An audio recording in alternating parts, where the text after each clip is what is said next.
Hello everyone. இன்றைக்கி நம்ம morning routine பார்க்க போகிறோம். ஃபஸ்ட்டு கோலம் போட்டாச்சு. இன்றைக்கி நம்ம குட்டி பையன் 6:30க்கு எழுப்பிட்டான். சரி மறுபடியும் தூங்க வேண்டாமேன்னு காலை வேலைகளை ஆரம்பித்தாச்சு. கோலம் போட்டுட்டு நெக்ஸ்ட் நெல்லிக்காய் ஜூஸ் போட்டாச்சு.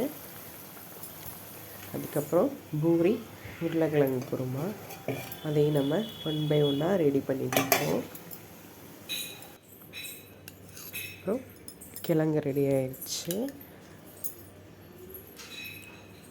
அப்புறம் நெல்லிக்காய் ஜூஸையும் அரைச்சாச்சு. அதில் கொஞ்சமாக தேன் சேர்த்து எனக்கும் என் ஹஸ்பண்டுக்கும் மட்டும் இதை ப்ரிப்பேர் பண்ணோம். நெக்ஸ்ட் இதுக்கு முன்னாடியே காஃபி 1 டம்ளர் குடித்தாச்சு. இருந்தாலும் இதையும் குடித்தாச்சு.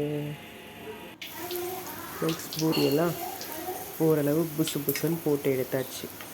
அது எப்படி தான் தெரியலங்க, கடையில் வாங்குகிற பூரி மட்டும் 2 மணி நேரம் ஆனாலும் அப்படியே புஸ்ஸுன்னு ஸ்டிஃபாகவே இருக்குது. நம்ம போட்ட பூரியை பாருங்கள், 2 நிமிஷம் கூட இருக்க மாட்டேங்குது, அதுக்குள்ளே உள்வாங்கிடுது. அப்போ அவங்க சோடா கலக்குறாங்கன்னு நினைக்கிறேன். நம்ம அதில் வீட்டில் கலக்கிறது இல்லை. நெக்ஸ்ட்டு தண்ணிக்காக இட்லியும் 1 வாங்கிடுவோம், அதுவும் இருக்குது. ஸோ பூரி பூரி சப்டியா? பாய் பாய்.